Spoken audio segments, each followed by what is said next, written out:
Welcome students. आज के lecture में आपका स्वागत है। आज के लेक्चर में हम सर्वे का एरर एंड अप्रोक्सीमेशन जो चैप्टर है उसके कुछ न्यूमेरिकल देखेंगे।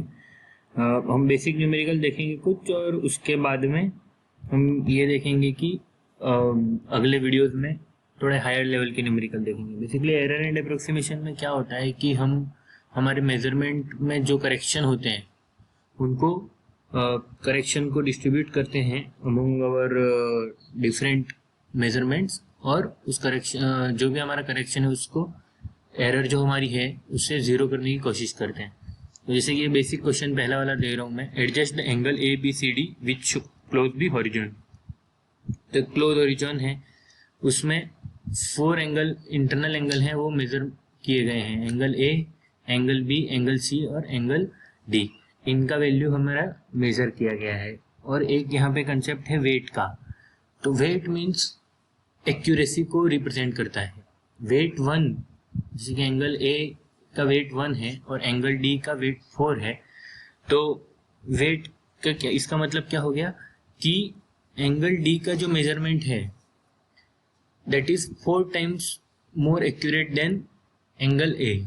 ठीक है, तो मोर एक्यूरेट मतलब कि एरर हमारी कम होगी। तो बेसिकली जितना एरर हमारा एंगल ए को मेजर करने के लिए है उससे 1/4 एरर हमारा एंगल डी को मेजर करने में लगा गया है। लेकिन ये जो वेट है वो कंसेप्ट हमारा क्वांटिटेटिव नहीं है, वो सब्जेक्टिव है।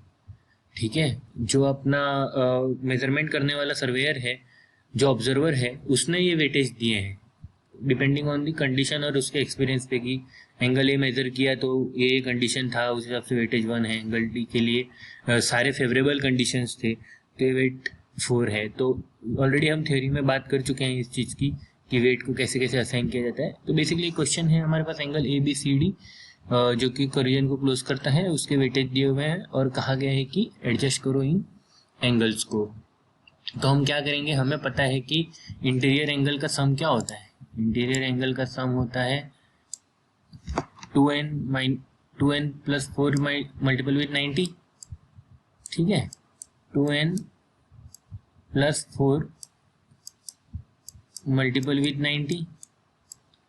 ठीक है, ये होता है एक्सटीरियर एंगल का। लेकिन अगर वहाँ पे माइनस कर दो 2n माइनस 4 मल्टीपल विथ 90 तो हमारा इंटीरियर एंगल का। तो क्योंकि यहाँ पे 4 इंटीरियर एंगल हैं, 4n इज इक्वल टू 4 हो जाएगा हमारा नंबर ऑफ ट्रावर्स लाइन। ठीक है, नंबर ऑफ लाइंस। तो 2 इंटू 2 8, 2 इंटू 4 8 माइनस 4, तो 4 8 minus 4 is equal to 4 multiple with 90 that is 360। तो 316 एंगल का सम होना चाहिए। लेकिन हमने जब इनका सम किया हमारे ऑब्जर्व वैल्यू से तो 360 डिग्री 0 मिनट और 5 सेकंड आया।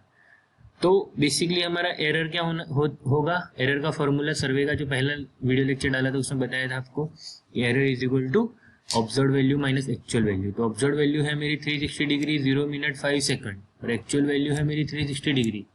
तो बेसिकली क्लोजिंग एरर कितना आ गया मेरा 5 सेकंड। और करेक्शन कितना हो जाएगा फिर, नेगेटिव ऑफ एरर। तो 5 सेकंड मेरा क्लोजिंग एरर है, तो टोटल करेक्शन मेरा कितना होगा माइनस का 5 सेकंड। अब इस माइनस के 5 सेकंड को ए बी सी डी में कैसे इक्वली डिस्ट्रीब्यूट किया जाए, कैसे डिस्ट्रीब्यूट किया जाए, सॉरी नॉट इक्वली।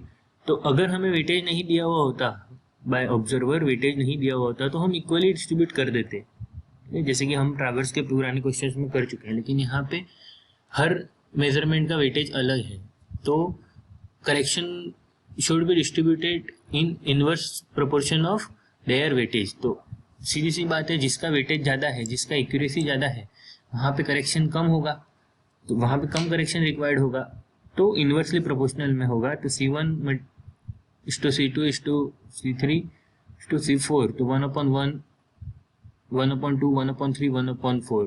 तो बेसिकली हमारा इस प्रोपोर्शन में बटेगा 12:6:4:3। और तो बस हमने यहाँ से रिलेशंस निकाल दिए, C1 is equal to this much time of C2। ठीक है, C2 is this much type of C। अगर टोटल करेक्शन को हम अगर C लें तो C1 क्या होगा मेरा 12/25 ऑफ C। तो C1 C2 C3 सबको हमने C की फॉर्म में निकाल दिया और इस इक्वेशन में वैल्यू सब्स्टिट्यूट करके हमने क्या किया, सी का वैल्यू टोटल निकल गया और सी की वैल्यू से हमारा C1, C2, C3 और C4 का वैल्यू निकल गया। अब ये क्या है, करेक्शन है। और मेजर्ड वैल्यू क्या थी हमारे पास क्वेश्चन में, 100 डिग्री 30 मिनट 22 सेकंड्स। तो उसमें आपको करेक्शन विथ साइन ऐड करने पड़ेंगे, विथ साइन। तो यहाँ पे करेक्शन का साइन क्या है, नेगेटिव। तो विथ साइन ऐड करने पड़ेंगे का क्या मतलब हो गया कि माइनस करना पड़ेगा। और जो हमारा वैल्यू आया वो क्या होगा, एंगल ABCD, ये मेरे करेक्ट एंगल हैं। ये एरर एंड अप्रोक्सीमेशन का न्यूमेरिकल है। अगर आप इनको बाद में ऐड करेंगे तो एग्जैक्ट 360 डिग्री आपका 360 डिग्री 0 मिनट और 0 सेकंड सम आएगा इनका। ठीक है, तो ये बेसिक क्वेश्चन हो गया कि जिसका कंसेप्ट क्या था कि correction should be distributed in inverse proportion of their weight of measurement. ठीक है, अब next question, you form normal equations for x, y and z from the following equation of equal weight. तो आज के video में मैं आपको equal weight से नॉर्मल इक्वेशंस बनाना सिखा रहा हूँ। फिर एक जो हमारा नेक्स्ट वीडियो रहेगा उसमें वेट दिया होगा हर एक इक्वेशन का, उससे हम नॉर्मल इक्वेशन कैसे बनाते हैं। तो हमें 3 इक्वेशंस दे रखी हैं, 4x + 2y + z - 11 = 0, फिर something and 3। Determine the most probable value of x, y and z।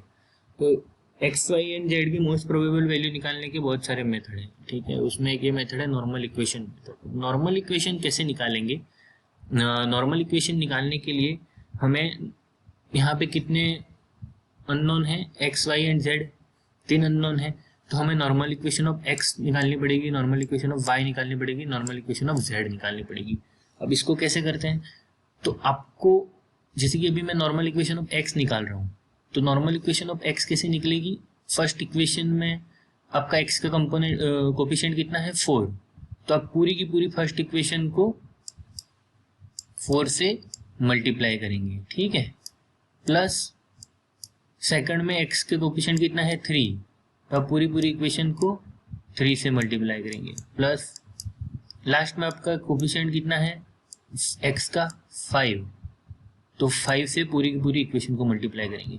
तो इस तरीके से हमें नॉर्मल इक्वेशन ऑफ x मिल जाएगा। फिर जैसे कि आप यहाँ देख सकते हैं PDF में, नॉर्मल इक्वेशन ऑफ x कैसे मिला, 4 multiple with 4x + 2y + z - 11। फिर अगला कैसे मिला, 3x + 3y + 2z - 9 को 3 से मल्टीप्लाई किया। फिर थर्ड इक्वेशन को 5 से मल्टीप्लाई किया और इक्वल टू 0, 0 को भी मल्टीप्लाई करना है लेकिन 0 का मल्टीप्लिकेशन 0 ही आएगा।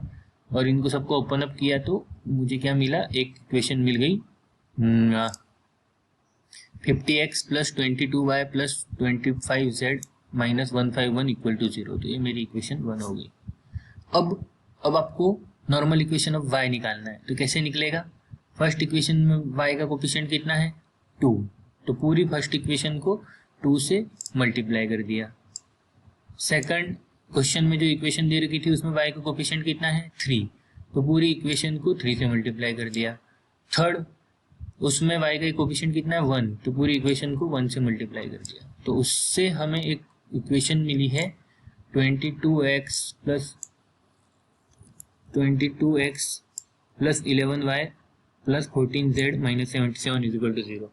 तो ये क्या है, नॉर्मल इक्वेशन ऑफ y। इस तरह से नॉर्मल इक्वेशन स्टेब्लिश की जाती है। अब थर्ड में नॉर्मल इक्वेशन ऑफ z कैसे मिलेगी आपको, फर्स्ट जो हमारी क्वेश्चन में इक्वेशन दे रखी थी उसका z का कोफिशिएंट कितना है, 1। तो 1 से पूरी इक्वेशन को मल्टीप्लाई किया। फिर सेकंड में z का कोफिशिएंट कितना है, 2। तो 2 से पूरी इक्वेशन को मल्टीप्लाई किया। और थर्ड में z का कोफिशिएंट कितना है, 3। तो 3 से पूरी इक्वेशन को मल्टीप्लाई किया। तो उस तरीके से हमें एक और इक्वेशन मिला, 25x + 11y + 14z - 77 = 0। तो 3 तरह की इक्वेशंस हमको मिली हैं। ये 3 नॉर्मल इक्वेशन मिली, normal equation of x, normal equation of y and normal equation of z। ठीक है, अब ये मिल गए। इन तीनों को सिमल्टेनियसली सॉल्व किया आपको, तो x, y और z का वैल्यू मिलेगा।